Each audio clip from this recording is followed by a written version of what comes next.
Hello, and welcome to this session that we have with Code VA and Computer Science Integration for Equity. My name is Bryan Wallace. I am the Education Community Manager at Code VA, and I have an opportunity to work with teachers as well as our partners and really helping to develop a lot of the training that we do around the state for CS in K through 12.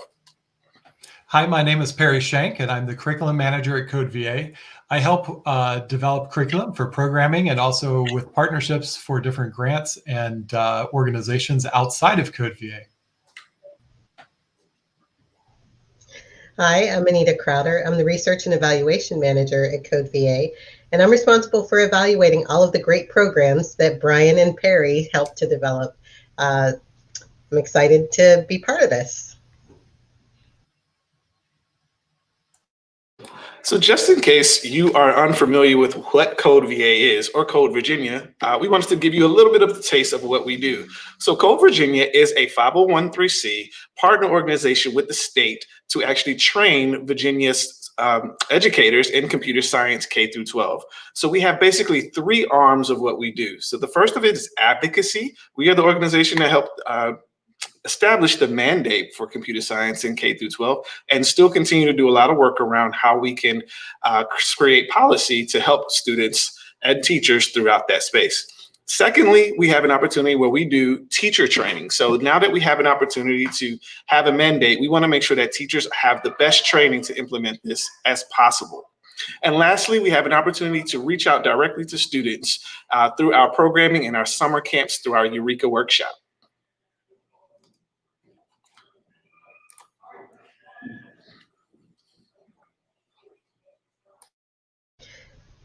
So our agenda for this presentation is first we're going to talk a little bit about equity and diversity in computer science.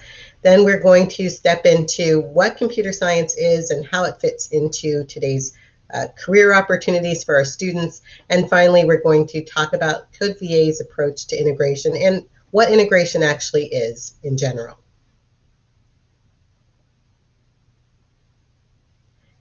So first, we're going to talk about equity and what it is and what diversity looks like in computer science. So what's a computer scientist? Most people have in their heads one image of what a computer scientist is, and he looks something like this. But in reality, a computer scientist is many things.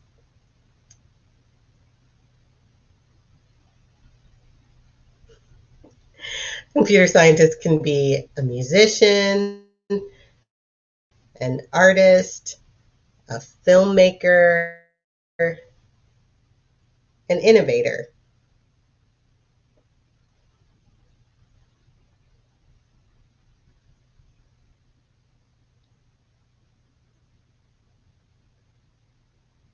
And what does a computer science student look like? I am a former computer science high school teacher, and I have an image in my head, and many of you probably do as well.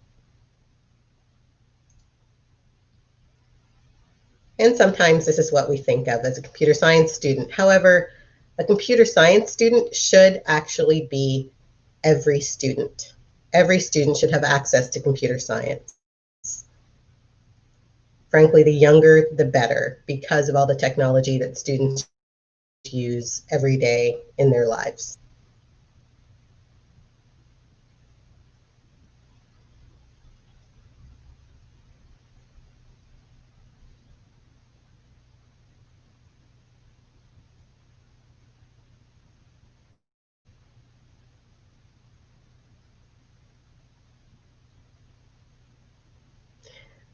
The computer science classroom, a lot of us think of this, the computer science lab, or maybe the tiered lab, which is what I used to have. But really, a computer science classroom, again, could be any classroom. Computer science is not just programming, it's also computational thinking and learning how to use logic. So every classroom can be a computer science classroom. And computer science can be applied to many different subjects.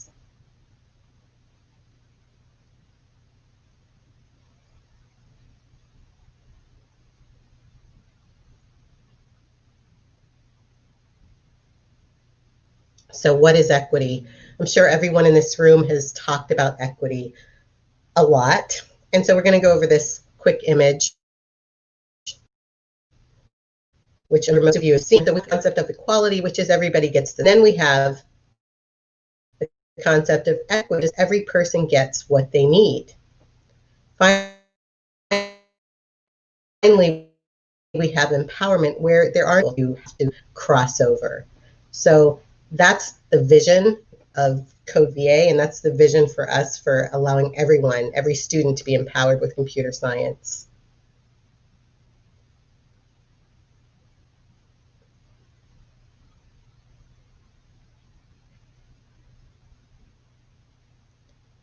Why is it important? Lots of reasons. First of all, this is how the statistics look right now. I think this is from 2017, the National Center of Education Statistics. And you can see that overwhelmingly, the same types of people are getting STEM degrees. Most underrepresented populations are not getting STEM degrees in the proportion that they make of the population.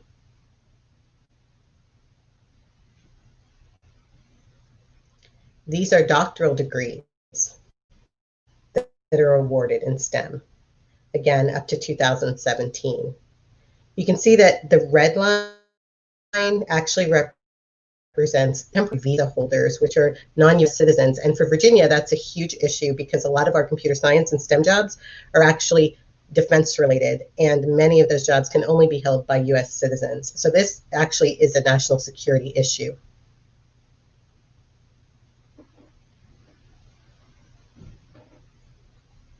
This is computer science. So the previous slide was about STEM. So this is computer science in general. And again, as you can see, underrepresented populations are not getting computer science degrees in the proportion that represents the population overall.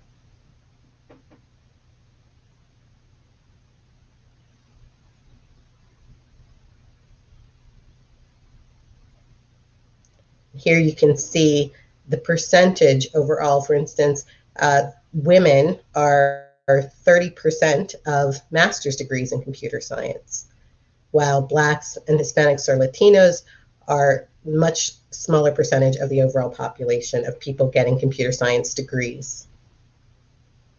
And a lot of people have said this is because of this broken pipeline idea, where people are just getting filtered out by the end. But a lot of the problem is that a lot of people don't even enter the pipeline.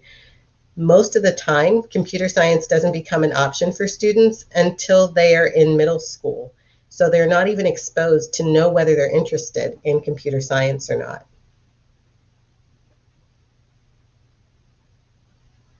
So what could it look like? What we think it could look like at Code VA. Right now, we have all of the separate core content taught separately. And as I mentioned, a lot of times students don't get computer science except as like maybe a pull-out course, or maybe once they reach middle school or high school. But instead, we look at it as integrating computer science through all of the core subject areas, because computer science can be applied and used in all core content areas. And that's what we want to talk about today.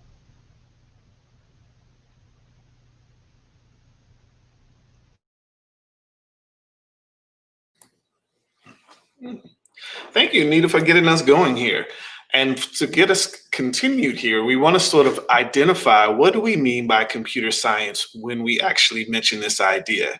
Computer science itself has had a few different definitions depending on who you ask. And so we want to give a sort of the way that we think about it. And the way that we think about it here at Code Virginia is as the study of how we use computing technology to solve universal human problems. And what do we mean by universal human problems? We really think about these as problems or situations or challenges that humans have faced, that civilizations have faced over time, and how have we continued to look at those? Some of those could possibly be the idea of how do we communicate over long distances or privately. So those are some of the ideas that we want to look at. And how are we using technology and computer science right now to solve some of those same problems? So one of the things we also want to make sure that we understand is, as we're thinking about this idea, STEM, we want to make sure that you understand that computer science is actually a blend of all the STEM subjects. It involves science, technology, engineering, and mathematics all in one. And so the idea here is that when often sometimes we think of STEM separate from computer science, we want to make sure that we start to push the idea that computer science is actually a blend of them all. And also one of those ways that we can make sure that we are actually hitting some of those, some or if not all of those STEM subject areas when we're studying. But why study computer science in the first place? Well, ultimately, there's a huge shared value across education and then also across industry in that space of why we want to look at computer science. The first being there's these connections and opportunities to all of the STEM fields that exist. We understand now more than ever that computer science is embedded and is connected to a lot of the STEM fields that happen. Data is such a huge part of things. There's lots of opportunities where software themselves, most companies even are considering themselves digital companies. So that means that there's opportunities and a need for students to be aware of and then also be able to utilize a lot of these computer science skills for whatever opportunity or career they choose. So that first part is those connections. The second part is about the being inclusive. So this value here allows us to be able to create a set of problem solvers with the widest reach in mind. What we understand now and what we've seen over time is that because of the profile of a computer science student and then ultimately then becoming an industry professional, we've had an opportunity to create some gaps in our problem solving. And this is an opportunity, understanding that computer science itself as a skill set can allow us to bring in more voices and opportunities to solve some of these larger problems. And then lastly, we talked about it a little bit, but now more than ever, computer science is a critical skill. Both computer science and computational thinking skills are desired by companies, but then also have become essential. And let's take a little bit more in depth about these. As we look here, the idea of what we have in some of this data is to understand that the job growth and the things that are created, when we talk about new STEM jobs, we want to make sure that we're creating a space that is innovative and continues to be a space that can be grown from the idea of the people who are there.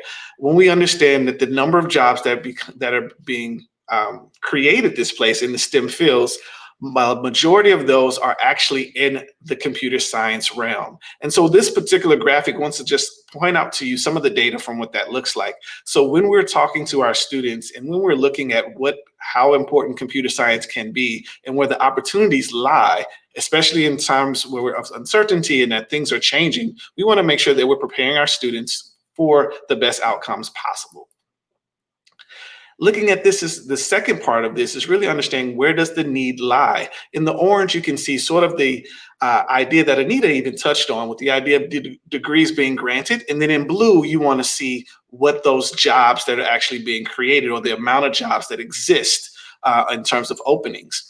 So you can look here under social scientists, we have lots of students that are getting those degrees, but in terms of the number of job openings there, it is very, very slim.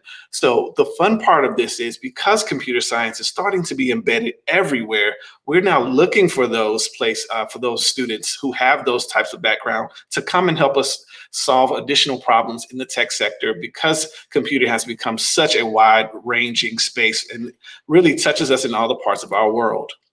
The second part of that looks like the idea of inclusivity in STEM. We started that conversation about CS really being that great equalizer in terms of how we can balance out the idea of where we are and how we continue to search and sort of approach some of the problems that we have and those universal problems. But we want to make sure that we are allowing and access and giving the resources for our students to participate in this conversation. So the more that we can do that, the more that we can allow there to be voices to be heard in this space as problems are being solved and allowed to reach the widest reach possible. And then lastly, we want to talk about these being critical skills for careers. And really what I want to point out here is that when we talk about the idea of what does it look like for students to be able to develop from their interest to their actual job space, you don't have to be a computer scientist to work with computer science.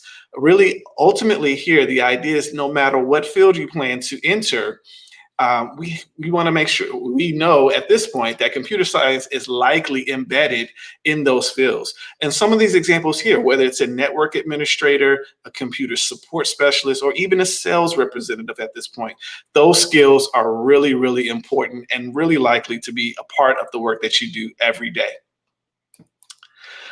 Really specifically, this number really stands out because when we think about the idea of even middle skills jobs, and those are jobs that require you to have at least a high school diploma, but not necessarily a bachelor's degree, those skills are more and more and more requiring that you have these digital skill sets in computer science or computational thinking skill sets as well. And lastly, I want to make sure that as we leave this sort of idea of when we talk about computer science, we want to identify that computer science is not just code, is not just coding. Excuse me. Code is the tool that we use to actually do computer science. So when we talk about computer science in the classroom, we're not talking about students just doing coding in their classroom or writing programs. We're talking about the use of them being able to do some of these different ideas. And because of that, a lot of the work that went into Virginia establishing some of those standards for learning for computer science, we were able to create these 6 broad strands that really sort of gets to the idea of what that means to learn computer science in K-12. The first one being algorithms and programming, computer systems, cybersecurity, which is only in Virginia, data and analysis, impacts of computing, networks, and the internet. And these, we believe, encompass sort of the larger ideas of what it means to learn computer science in the K-12 space, and then ultimately to be prepared to do some of those roles as you go larger or more in depth in your learning. We'll go a little bit further into those a little bit later, but I wanted to at least introduce you to those ideas. And lastly, these structures are actually built out in this sort of way. So as Virginia teachers, you all should want to be familiar with this idea. And so first of all, it's that the K-8 standards are meant to be integrated into core instruction. And then once we are in middle school, there's an additional option, understanding the structure of middle school, to be able to create an elective, a standalone elective.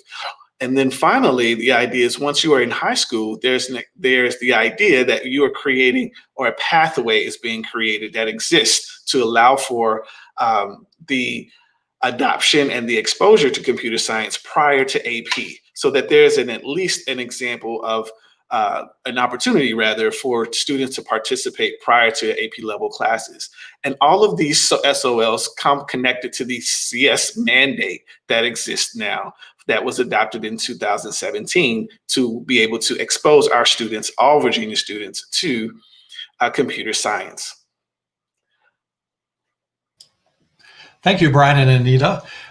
Next, we're going to be looking at integration and what that actually looks like, and what is Code VA's stance? What recommendations do we have for that? One thing that I would mention before we get into talking about integration is that we do have another presentation that'll be happening that is more specifically focused on the how of integration. This part of the slide is about the why integration and the what of integration. So feel free to join us. It's on Friday. You can find it in the programming, and it's a live session. If you're happening to watch this before that session, then hop on in, and it's a really good continuation of what we're talking about. And if you watch it out of order, I'm sure that's fine too. But let's talk a little bit about integration and what it is. So the idea of integration is not a new one. There's actually a lot of different ideas and models that are thrown around about what integration is.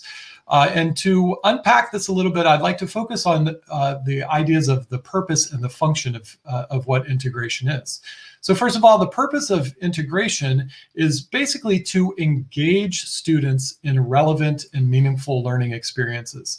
That's the whole reason for doing anything, right? So integration enhances that idea to be able to connect with students in a way that is highly contextualized, that shows that we are not just in these silos of learning, but that we have content that bridges across from subject to subject, because our lives are very holistic and full of a lot of different types of experiences that aren't just insular as one specific point.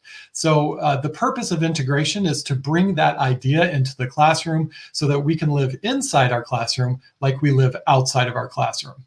The second part is the function, and by examining the relationships between the overarching conceptual elements. So our function, in the slide before, you'll see that the integrated curriculum is actually formed around overarching conceptual elements, right? So one of the ideas about integration is that we're actually bridging, we're coming to the table from at least two different dimensions, two different perspectives, right? And so the integrated curriculum is actually formed around that overarching conceptual element that is enhanced by learning experiences in the classroom. And it's actually, it's reinforced mutually from both parts of the curricula that we deal with in an integrated experience through an examination of their relationships. It's not teaching separate ideas, it's teaching the relationship between two ideas that connect at a very specific conceptual point. We also have some integration models and I just put a few here on this slideshow for you to see. These are actually taken from Fogarty's 10 Ways to Integrate Curriculum, and this is only 4 of them. There's a few others. These ideas of integrating actually align pretty well with our viewpoint and our standpoint of integration. You have a nested model that actually focuses on using specific tools and overlapping skills within a content. And so this nested ideology actually works really great for using CS as a tool, right? We also have a shared model, where you have overlapping ideas as you start to think of things as conceptual elements, where you have ideas and elements that are organized by the overlapping. This is a shared model, and it really, as an example, like you could talk about data in 2 different classes, and that overarching theme of data can be looked at in a math class. It could be looked at in a science class. We pretty much all deal with data, or we could enhance what we're learning through data, and so a shared model would work in that way. There's also other ideas where using a threaded model where you have the development of skills and ideas over a longer period of time to help further a specific curriculum. Very, very similarly, I think of different stages of teaching thinking skills or problem solving could be used throughout as a thread that moves throughout all different types of subject areas. And then lastly is an immersed model, which basically focuses on engaging on personal knowledge and expertise of the student. This is one that there definitely needs to be the cultivation of background knowledge and information and exposure to actual content so that a student can really find meaning and a way to engage their personal background to get excited about a content. So being that our world is immersed with computer science related solutions with human problems, if made explicit, the students have a really firm background to be engaged in this context of CS. So let's talk about strands for a little bit. Bryan mentioned that there have been SOLs that are mandated by the state of Virginia, and there are these tenets of what CS education should surround, these main ideas. And so this is what we call our strands.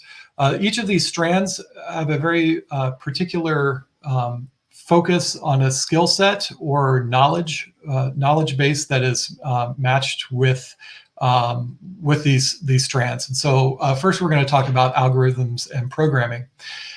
The slides that I have coming up next are basically to outline how computer science could be used within STEM fields.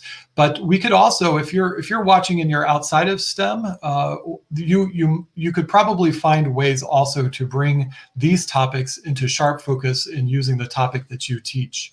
So first of all, let's talk about algorithms and programming. These are just a couple of ideas that I threw in here. There's a lot of other ways to plug in too, but the ideas of decomposition, where you break down a specific task, like a large task when you're first starting off, or maybe you're problem solving about a specific task. It may seem kind of large and complex to begin with, but decomposition is the skill where you're able to break that down into smaller subtasks, and actually breaking that down smaller and smaller and smaller until you get to a chunk of a task, a subtask or subtask that you can actually start from to build towards that problem solving. The second one is the iterative design cycle, which is made up of it's a cycle of planning, prototyping, testing, and analyzing. And actually, that's a recursive cycle that you spiral into and out of throughout the design process. And this is something that is used a lot in programming and a lot of other fields. So this would be another great area to focus on computer science integration. Thirdly, we have processing data. Like I've mentioned before, there's a lot of data in the ways that we teach already. So finding ways to talk about cleaning data or sorting data or merging data, and like visualizing data too. Like those are all great moments for integration that could be found in other STEM-related fields. And lastly, in algorithm and programming, the one that I selected as a really strong connection is the idea of automation of tasks. So thinking of performing calculations that could take you a long time to do, you can actually automate a task where it gets to the proper figure or the computation that you need it to, without you having to do it, without you having to type into a calculator or run through an algorithm. You can actually create processes that will automate these tasks for you. So designing programs to complete these tasks faster, more efficiently, and more accurately than humans is the main objective and goal. Moving on to the second strand, we have computing systems. So the idea of computing systems is generally the idea of how technology works. So this is important because as we increasingly find ourselves in a position where our job includes different types of computing systems, we need to be able to troubleshoot and understand how they work and what kind of implications our use of those technologies have. So first of all, I drew out three different topics. The first one is the function of computing. So having a knowledge about the different parts of a computing system and how they're put together and how they support each other and how they work as a system is hugely beneficial for a person who is going to be using that computing device. So understanding how it works is really, really important. Hardware and software are, and the relationship between those two is the second point that I brought up. Probably a little bit closer and more familiar to us as being teachers and users of technology is the idea that we have software that runs on hardware. So understanding that relationship and how we might build or use software that works specifically with hardware and specific hardware devices is going to be important. And then, of course, understanding limitations. As we are using technologies, we also have to know that there are limits, right? And that there are specific uses for these technologies. And so understanding where those limits are and why those limits are there are important. Exploring those weaknesses and shortcomings through overlapping curriculum could be hugely beneficial. Moving on to the third, we have data and analysis. And data and analysis really focuses on making meaning, right? The whole reason for data, and if you think of the chart, let's see. So we have data, information, knowledge, and wisdom, right? We all want to get to that top of the pyramid with the DIKW chart with wisdom at the top, but we can't get there without data first. Otherwise, you couldn't call it wisdom, right? It would just be a guess or an idea that needs to be tested. So looking at data to build information, to build our knowledge systems, to get to that wisdom is super important. And so understanding how we can make meaning from the data that we collect and create is an important step in this strand. So looking at collecting and cleaning data, we have creating tools and data collection for processing the data or sorting and merging that data so that we can use it and that we can make it so it's beneficial for other people. That's an important step. We also have the idea of making predictions from data. So data creates patterns, and those patterns create trends. And by looking at that, we can make assumptions about what will happen next. How can we actually interpret data to make predictions about using models and simulations, for example. And then thirdly, using data to create visualizations. So sharing interpretations with larger communities, with our student groups, or with people that we work for, or even publishing. We want to make sure that students understand that with a visualization, we are both revealing and concealing truths. And we want to make sure that students are equipped with the ability to first look at other people's visualizations and break those apart and understand that they're representing a perspective, an idea, and a bias possibly. But also when we create visualizations, we create them with a specific goal and purpose. Moving on to the fourth one is the network and the internet. So all of our devices these days, thinking about the Internet of Things and all of our networked computers within school systems, and even now where we are dispersed throughout our localities, but still all participating in meaningful ways with each other, it's important for us to understand how we're all connected and what makes it possible. Understanding some of the abstracted ideas behind computing with the internet and the and networks is really important. So understanding how we physically connect computers and devices to each other in order to share that information is going to be profoundly useful for students. Because that takes us to the next one, we share our data across these ideas. So understanding that the internet is actually a physical system that is set up with computers that share different ways of transmission is going to be helpful for our students. For example, wires and satellites and cables, and understanding that there's a deep sea underground cable that goes across to connect continents, and that we have satellites in the sky that we have to take care of and work with in order to share information. Those are all very, very important concepts to understand. Because at the very heart of it, our networks and our internet allows us to communicate. We're able to transfer and transport that information across long distances to specific people and groups. As students are sharing information with each other, that bit larger perspective will help them find new meanings for communication. So lastly, and this actually gets us into cybersecurity a little bit, but secure transmissions are also important. Knowledge that the internet is actually inherently an open system that is meant to allow a lot of different computing devices to connect to it without any kind of immediate, like somebody saying, yes, it's okay to attach that to the internet. That's important because having that openness also creates vulnerabilities. So understanding how networks and internets are built upon a specific architecture is an important thing for students to understand about this strand. So moving forward in talking about cybersecurity, one of the things that my students, so I've been a high school teacher for a while and stepped away to become a curriculum manager for Code VA. But one of the things that I always talk to with my students that really opened up the world to them is this idea that as a person in this world who's using technology, you are creating data about yourself, about your user history, about your shopping history, about your geolocation, about your age, and all this personally identifiable data about yourself.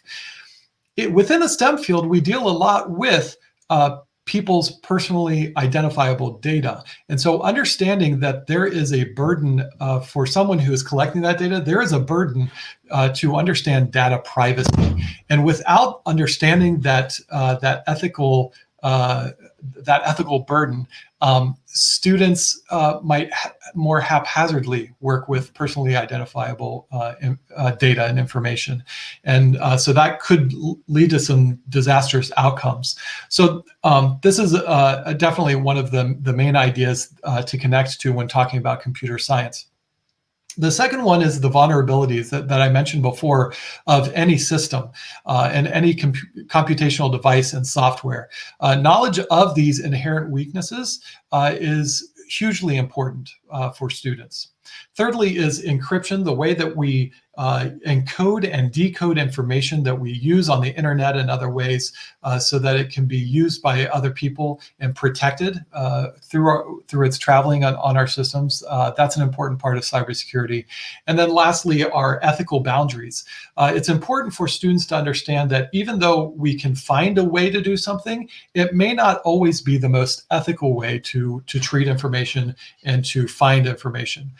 So having rich discussions about ethical boundaries is also a really great place to connect to computer science. Lastly, let's talk about impacts of computing. With impacts of computing, we are examining the personal, local, and global effects of computing. This is one that students really can connect to a lot because we are consumers and users of technology. And so there's a lot of different ways that we can think of what might be or what could be with computing. One of the main places that you can focus on this in your own standards and in your own work with integrating computer science is talking about the beneficial and harmful effects of computational devices or technological advances that might be out there. And there's this idea of a trade-off, right? So you can have a specific technology that moves in a certain direction and it has a lot of beneficial effects, but it also might have this lingering harmful effect that would almost make this this technology use negligible, right? Or maybe we shouldn't use it because there is this negative effect that goes along with it, like a side effect, right? Also the idea of equity and access. And to go back to what Bryan was talking about of having a wide perspective of who should be making our technologies and who has access to things. That's an important part of the impact of computing that should be focused on with students. Quite often, becoming aware of those technologies that are designed by humans and how they can create a bias and they can create a perspective that is very narrow. That's a really interesting part to and point to bring up with students. And then lastly, since we are moving into areas in technologies and maybe even paradigms of working with each other and with patients or with research that we haven't had in the past, we need future thinkers. And that's always been the strength of a progressive education, is that with looking at ways of integrating curriculum together, we're able to create these overlaps where students can think, well, what happens if I bring this idea in with this idea? And so it's the perspective of the what if thinking. If we can develop future thinking with students, we can create a very rich tapestry to move into the future, and they can help shape our world in all of the domains that they touch. Even if they have a career that's outside of STEM, they can be thinking about how to use technology to enrich society and create meaningful experiences for other human beings. So let's quickly talk about why computer science integration. We've actually connected to a lot of these throughout this presentation today. And so to focus in a little bit more on that, we have talked about the why as being exposure. We want all students to have the accessibility and the knowledge and skills relating to computer science. We want students to be able to have that experience, not just these students that are walled behind this academic elitism, or like I taught AP classes, and I know that like sometimes in AP classes you can have a very constricted I guess, group of students that are in those AP classes. But we want to take this curriculum, we want to take this content out of AP classes. I mean, we want to keep it in the AP classes, but we want to move it out and broaden the perspective so that students who are in introductory classes, CTE classes, music classes, drama classes, wherever students are, that's where CS should be. We want students to gain exposure. The second one is contextualization. Students gain experience in computer science to solve problems within different domains, right? Like we all make meaning and make context or from context makes meaning within different domains. Links to, for example, universal human questions, which we've mentioned a couple of times, like how do we communicate, or how do we keep our information private or secure, or how do we perform calculations faster, more efficiently, and more accurately, or how do we predict the outcome of a scenario or a potentially expensive or dangerous experiment. These are all things that we can contextualize CS within through building models and talking about like the what ifs, the futurisms, right? These are all the discussions that really will excite students and also solidify the idea that CS is here for a reason. We use it as a tool, and as we move forward, that tool isn't disappearing. And then lastly, in thinking back to the diagram that Anita showed with it's fairly well known, of the students in front of the fence. That last stage really is getting to empowerment. Equity is great, but we want empowerment. We want to be able to engage students in relevant curriculum that inspire them and get them to places that they didn't even think that they could get to. We want students to learn to take the skills and knowledges that they have gotten through classes and apply them to their own domains of interest. Especially in a time where the future is unknown, right? And technology is rapidly changing, and jobs are changing too. We want students to be able to connect with their futures and really find meaningful ways to use CS. So as we move into the last part of this, well, first of all, I'll say again, we have a computer science integration workshop coming up. It's on Friday, the 13th, from 5 to 5:45. It's live. It's in session 6, room B, and I think that there's also going to be a recording of it available afterwards. So if you've seen this one after the date that I just mentioned, that's okay. But we're going to be actually talking about the work of integration. So it's meant more of equipping with tools of in a workshop type scenario, which I think that you will enjoy. Lastly, we wanted to share with you our emails to be able to reach out to us if you would like to. Also, don't forget to go to the Code VA virtual table that we have for this workshop and enter in a raffle. Submit some of your information in our raffle in order to win some Code VA swag. We also have the Computer Science Education Week that's coming up in December. You can find out more information there or on our website, which is codevirginia.org. Thank you, though, for watching our presentation. If you do have any questions or ideas and you want to know more about Code VA or our programs, please reach out to us at our emails that are here on this page, and feel free to contact us. With that being said, thank you so much for enjoying. Hopefully you enjoyed this presentation. I know we have. Goodbye from Code VA.